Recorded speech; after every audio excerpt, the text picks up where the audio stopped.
Shalom, saudara yang dikasih Tuhan. Hari ini adalah hari kita untuk mendengarkan kesaksian dari hidup saya sebagai hamba Tuhan. Mengapa saya ingin selalu bersaksi buat kita semua? Karena Tuhan itu dahsyat. Tuhan itu maha pengasih dan penyayang. Dia akan bekerja di dalam kehidupan setiap orang yang mengasihi Dia. Percayalah saudara, jikalau engkau membuka hubungan yang intim dengan Tuhan, maka Tuhan yang bertahta di surga, Dia akan mengirim sinyal kepada saudara. Jikalau saudara ingin selalu menantikan kehadirannya, pasti Tuhan akan kirimkan sinyal. Itu tergantung daripada undangan daripada kita. Kalau kita selalu ingin mengundang Roh Kudus hadir dalam hidup kita, maka Tuhan akan kirimkan sinyal kepada kita. Dia akan bukakan banyak hal yang tersembunyi di dalam diri Allah. Rahasia-rahasia. Dia akan bukakan rahasia surga dan Dia juga akan bukakan rahasia neraka. Saudara yang dikasih Tuhan, saya hari ini akan sharing tentang pergi ke neraka. Saya dibawa Tuhan di dalam suatu penglihatan bahwa saya melihat sebuah lubang yang ada di bawah, di tanah itu, lubang. Dan lubang ini dialiri oleh air. Nah, saya masuk ke lubang itu bersama dengan air yang mengalir. Sehingga sepertinya saya melewati terowongan. Pada saat saya melewati terowongan ini bersama dengan air itu, membuat baju saya semua basah. Dan saya tiba di suatu tempat yang gelap sekali. Tidak ada cahaya. Sama sekali gelap gulita. Pada saat saya tiba di sana, ada seorang malaikat sudah menantikan saya. Dia berdiri karena bajunya bersinar, jadi di sekitar saya ada sinar. Lalu dia memegang baju di tangannya dan dia berkata kepada saya bahwa saya harus mengganti baju saya. Dan dia katakan kepada saya, sekarang ini engkau sedang berada di neraka ketujuh.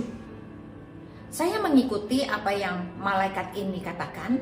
Saya mengambil baju bersih karena baju saya basah di tangan saya. Lalu dia menunjukkan kepada saya dua tempat ruang ganti. Ruang ganti yang pertama saya buka, saya lihat isinya setan. Mukanya ganti-ganti sedang duduk di sana.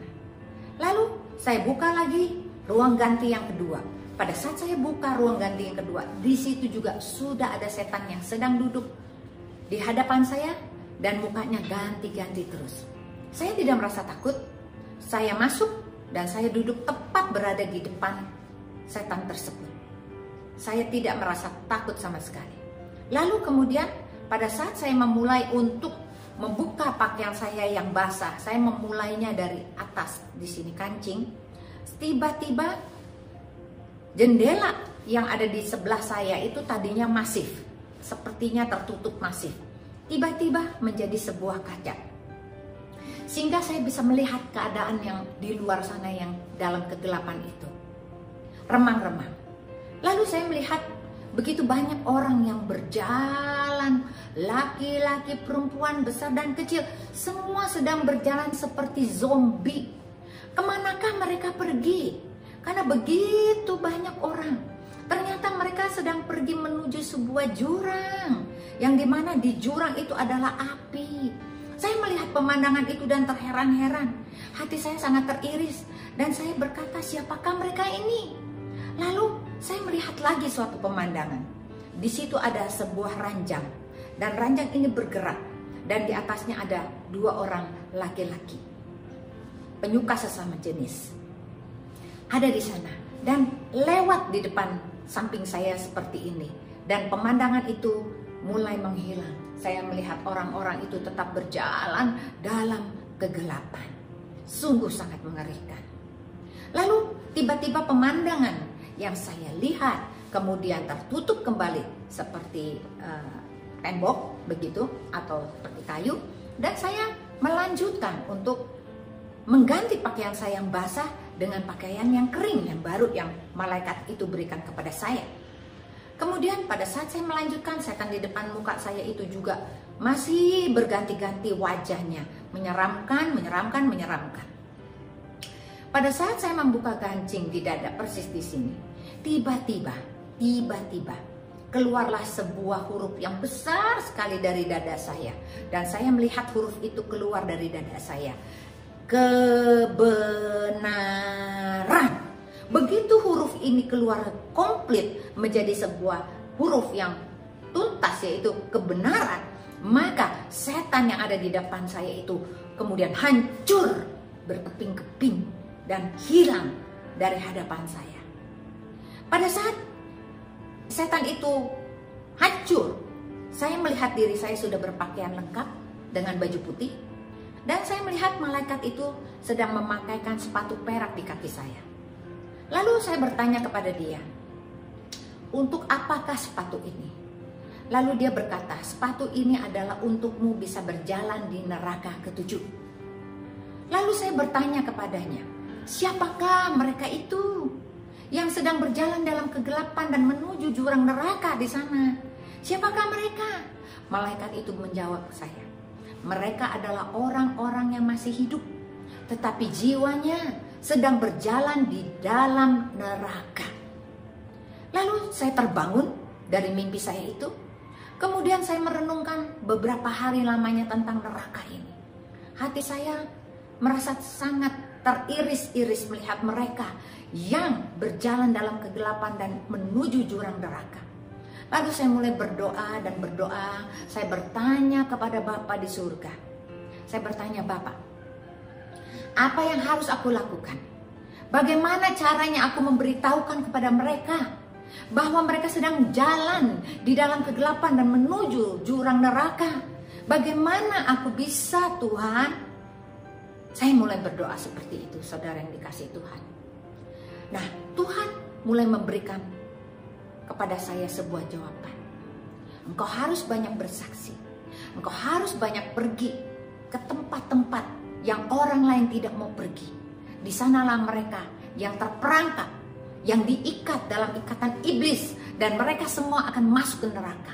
Dan aku, Tuhan, tidak menginginkan mereka itu satu orang pun mati masuk ke neraka. Oleh karena itu, sejak hari itu saya mulai berpikir, apa yang harus aku lakukan? Saya mulai melayani penjara demi penjara, dan saya mulai mengunjungi mereka-mereka, dan saya banyak memberitakan tentang firman Tuhan. Saya keluar dari comfort zone yang selama ini saya miliki sebagai istri pengusaha. Saya tidak pernah naik kereta api. Saya tidak pernah injek yang namanya stasiun Gambir. Saya mulai injek stasiun Gambir. Dan saya pergi naik kereta ke Purwokerto 5 jam berangkatnya. Dan pulang itu 5 jam. Dan saya pergi lagi ke Surabaya. Saya pergi lagi ke tempat-tempat Siborong-borong, Danau Toba di sana. Yang tempatnya saya tidak kenal dan saya tidak pernah injak. Saya belajar untuk keluar dari zona nyaman yang Tuhan saat ini berikan kepada saya dengan suatu maksud, yaitu membebaskan mereka yang terikat.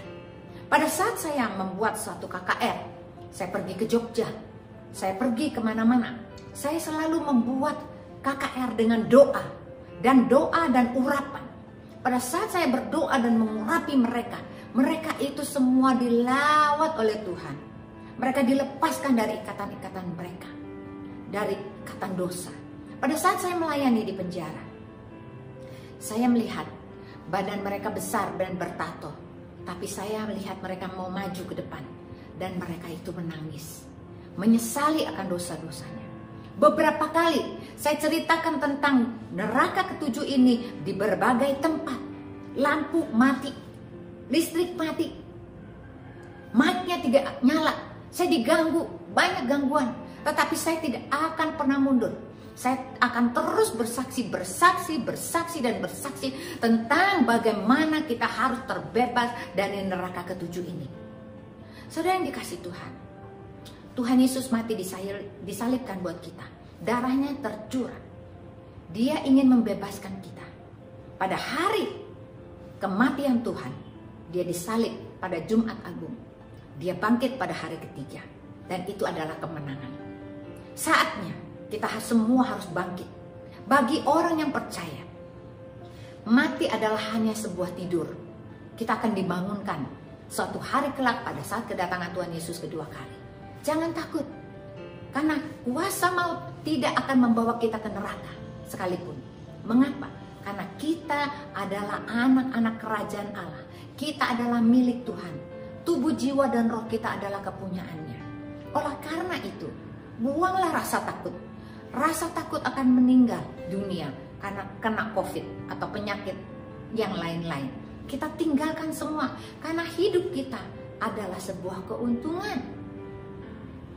Kalau kita hidup, kita boleh masih bersaksi. Kalau kita mati pun adalah sebuah keuntungan karena kita bisa bertemu dengan Yesus Kristus. Oleh karena itu, perbaikilah cara hidup kita masing-masing. Segera kita benahi karena Tuhan segera datang. Kita harus bersiap-siap, saudara yang terkasih. Jangan main-main lagi. Bahwa neraka ketujuh itu memang ada. Neraka yang paling dalam mungkin akan lebih seram lagi. Tetapi Tuhan berkata, neraka ketujuh ini kemungkinan juga adalah orang-orang yang percaya.